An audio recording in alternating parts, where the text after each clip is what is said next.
वो ड्रॉप हो जाएगा। बट 122 की पेनल्टी स्टिल रहेगी, वो लग जाएगी, और वो उतनी ही लगेगी जितना टैक्स इवेडेड है। डबल, बस डबल नहीं होगा। तो आप ये कह रहे हैं 10 साल बाद भी 122 लग सकता है? पेनल्टी कभी नहीं बनती 10 साल बाद भी? जी। यस। देखिए, विवेक जी से मेरी एक बार डिस्कशन हो रही थी इसी बात पे, मैं अभी आपको दिखलाता हूं। बोला, if limitation period is not there in the act then the reasonable limitation period applies. और उन्होंने बहुत सारे केस लॉज भी बॉम्बे हाई कोर्ट ये सब के दिए। तो आप ये कह रहे हैं हम 25 साल बाद 122 लगा देंगे या 10 साल बाद 122 लगा देंगे, that is not possible. If the limitation period is not there, it does not mean कि लिमिटेशन है ही नहीं, लिमिटेशन फिर भी है। अब प्रोसिक्यूशन, जीएसटी में प्रोसिक्यूशन का कोई टाइम लिमिट है या नहीं है कि 25 साल बाद चार्जशीट फाइल कर रहा है, चलिए आपको जेल लेके चलते हैं। मान लीजिए 5 करोड़ का टैक्स इविजन है, 15 करोड़ का टैक्स इविजन है और 74 लगना नहीं है, क्योंकि सुन लीजिए, फेक आईटीसी का केस है, 74 लगना नहीं है, वो क्या लगाएगा? 122 लगाएगा। समय अगर बीत गया तो 122 में जाएगा, 122 में जाएगा। 74 तो लग ही नहीं सकता क्योंकि सप्लाई नहीं है ना। अब बिल्कुल, अब वो 122 और फिर प्रोसिक्यूशन भी तो करेगा या नहीं करेगा? Is there any time limit for issuance of penalty proceedings under section 122? जब 122 लिख दिया तो मुझे नहीं लगता 74 में जाएगा अभी वो। एंड अच्छा, पहले ये पूछता है फिर वो पूछ लेंगे प्रोसिक्यूशन वाला। आप लोग यूज कीजिए जीएसटी मैजिक। व्हाट्सएप में कुछ कुछ सवाल आ जाता है, मुझे लगता है कि वो सवाल को आप यहां पूछेंगे तो ज्यादा सही रहेगा। सर मैं तो यूज करता रहता हूँ। हाँ, बहुत बढ़िया। देखिए क्या लिख रहा है, absence of explicit time limit based on the search results, there is no explicit time limit prescribed for initiating penalty proceedings under section 122. Amount of penalty, no time limit has been prescribed for levy of penalty under these sections. This indicates that unlike other provisions such as 73 or 74, 122 does not have a statutory defined time limit. Discussions on time limit. The search result contain discussion about this issue. हमने lecture में ये सब में discussion किया होगा। Second thing I want to say is that there is no time limit for penalties of prosecution even after 10 years if they find out an offense. 73 or 74 cannot be, but penalty can be imposed for sure. This statement confirms that penalty proceeding under section 122 can be initiated even after the time limit initiated has expired. Application of Limitation Act. तो ये एक statement हमने lecture में कभी दिया होगा तो दिया होगा। However, there is also a view that Limitation Act would apply. If the time limit is not written in any act, then the Limitation Act is applicable to you. Look, there has to be a time limit. Nothing is possible without a time limit. Yes, it is not written in the act. No problem. It will be in the Limitation Act. This suggests that while the GST Act itself may not specify a time limit, the general principles of limitation under the Limitation Act might still apply. Relationship with other proceedings. It is important to note that if proceeding under 73, 74 have been initiated, then separate penalty proceedings under 122 cannot be initiated for the same offense.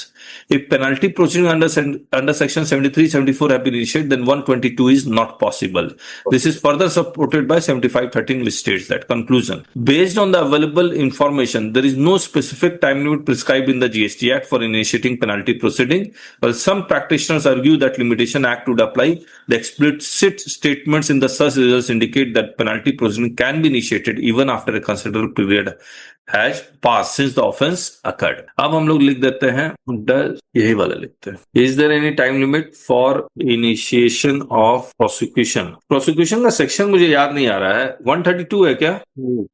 132 अपने आप जी sir, 1 2 3 4 Is there any time for initiation of prosecution? बस इतना ही लिखते हैं ना, 132 है, अपने ढूंढ लेगा, देखते हैं।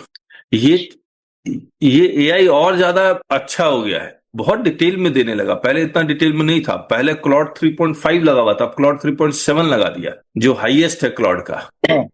Based on the search result, there is no specific time limit, no period. The Economic Offences Act 1974 provides that the limitation period specified in this shall not apply to offences punishable under certain enactments specified. However, GST laws were not initially included in this schedule.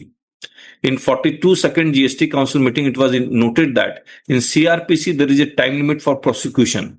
GST laws were not listed in the Economic Offence Act 1974.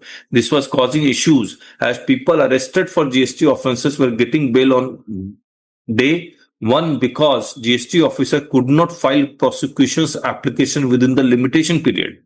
The proposal was to include all central GST acts in the annexure to economic this prosecution filing timeline after arrest. Well, there is no overall limitation period for initiating prosecution. There are guidelines regarding the timeline for filing prosecution complaints after an arrest. और ये guideline तो ऐसे where arrest has been made in no bail 60 days of arrest, वो जो एक instruction आया था वो है. Crime never dies principle. The GST law appears to follow the principle that crime never dies. This means even if the time limit of Section 74 has expired, a person can still be arrested after many years. The department यही line असली है कि crime never dies, यही उस court में judgement में है. मैं आपको कुछ और क्राइम नेवर डाइज. मैं आपको कुछ अभी और दिखाता हूं. The department's view is that economic offenses like other serious crimes do not have a limitation period. As noted in the GST Council meeting minutes, the intention was to ensure that GST offences are treated similarly to other economic offences where limitation periods do not apply. Therefore, there is no statutory time limit for initiation of prosecution proceeding under this. चलिए, अब मैं आपको जो दिखलाना चाह रहा हूं वो दिखलाता हूं. इसको मैंने अभी पूरा लिखा नहीं है, लेकिन जब विवेक जी से बात हुई तो मुझे लगा कि ये वाला चैप्टर जो क्रिमिनल प्रोसीजर कोड का है, भारतीय न्याय संहिता का, वो इसमें होना चाहिए. ये देखिए, the period of limitation under GST law, क्योंकि जब प्रोसिक्यूशन इनिशिएट होगा तो ये लॉ भी एप्लीकेबल हो जाएगा. द भारतीय नागरिक सुरक्षा संहिता 2023, इसमें देखिए, the period of limitation shall be 6 months if the offence is punishable with fine only, 1 year if the offense is punishable with imprisonment for a term not exceeding 1 year, 3 years if the offense is punishable with imprisonment for a term exceeding 1 year but not exceeding 3 years. लेकिन अगर offence 5 साल है, 3 साल से ज्यादा है, 1 year not exceeding 3 year, 3 साल से ज्यादा है, तब फिर टाइम लिमिट गायब हो जाता है. और जीएसटी लॉ में पनिशमेंट 5 साल का है ना जी.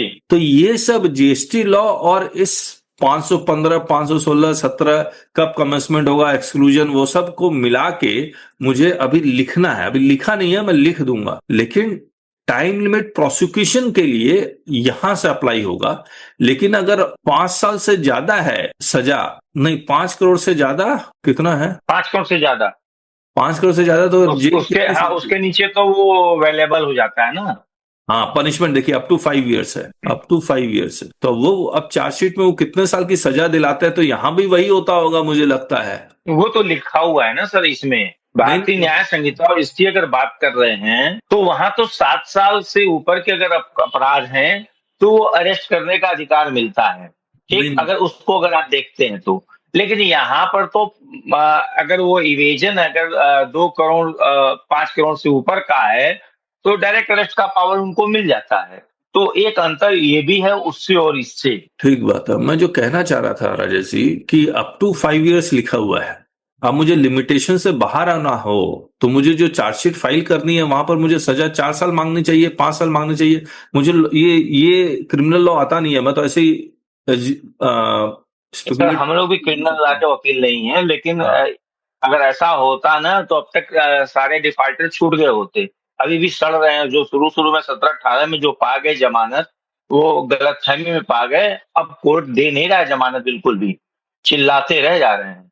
हाँ, अगर 60 दिन से ज्यादा अगर वो चार्जशीट फाइल करने में डिपार्टमेंट हट जा रहा है तब भले जमानत मिल जा रही है, लेकिन अगर 60 दिन के अंदर है तो फिर वो सड़ ही जा रहे हैं अंदर. तो ऐसा करता हूँ, कोई क्रिमिनल लॉयर को ढूंढते हैं जो हमें ये समझा सके. हाँ, चलिए, हमारा एक मित्र है, उसको बोलता हूँ मैं, एग्री हो जाए तो. सुनील जी कुछ कहना चाह रहे हैं क्या? नहीं सर, आज तो कुछ नहीं कहना चाह रहे. चलिए, ठीक है, कंक्लूड करें, मंडे मिलते हैं डिस्कशन ग्रुप में. जी सर. सर, जो मेरा जो वो है काज ऑफ एक्शन, क्या वो सही है या अभी उसमें कुछ और हम लोग परिवर्तन करना है? नहीं, सही है सही है. राजेश सर का सही है सर. Good discussion. अच्छा हुआ सर. लेकिन मैं रिक्वेस्ट करूंगा जो प्लीज जीएसटी मैजिक एआई को यूज करना शुरू करें, क्योंकि यूज करेंगे तो और थोड़ा सीख लेगा वो, और वो सर. और हमको भेज दीजिएगा सर, मैं उसको देखता हूँ, लिंक भेज दीजिएगा ताकि जीएसटी मैजिक सारा ऑटोमेटिकली, इसमें ह्यूमन हैंड इन्वॉल्व ही नहीं है किसी पूरे जीएसटी मैजिक में. अच्छा. ऐसा भी नहीं हो सकता कि मैं अलग से ले लूं अकाउंट में, और वहां पर फिर वो पूरा सिस्टम खराब हो जाएगा हमारा। सर मैं कहीं पे अटक जाता हूँ, कुछ तो रास्ता सूझता नहीं, तब इधर आ जाता हूँ। अब देखिए रास्ता रवि दिखा- नारायण जी ने कुछ कुछ सवाल वही सवाल चैट जीपीटी, वही सवाल कॉलआउट और वही सवाल यहां से पूछते तो ऑब्वियसली आंसर यही सही दे रहा है। तो यूज कीजिए इसको, क्योंकि आपका बहुत टाइम बचेगा इसमें, बहुत टाइम बचेगा। अब जैसे हमने प्रोसिक्यूशन में और ये 122 को डिस्कस किया, तो ऑब्वियसली तुरंत हमें पता लग गया किस डायरेक्शन में हमें सोचना है, नहीं तो वो पता ही नहीं लगता किस डायरेक्शन में सोचना, फटाफट हो गया ये। मैं सर जितना जजमेंट पढ़ता हूँ सर, वो ये वाला ऐसे वाला जजमेंट को, वो जो लिमिटेशन एक पढ़ रहा था मैं, वो बोल रहा है जिसमें जीएसटी का कोई लिमिटेशन ही नहीं है, उधर वो लिमिटेशन आ जाएगा बोल के उसको बिल्कुल आ याद जाएगा। नहीं रहा, मैं साइड कर दिया उसको।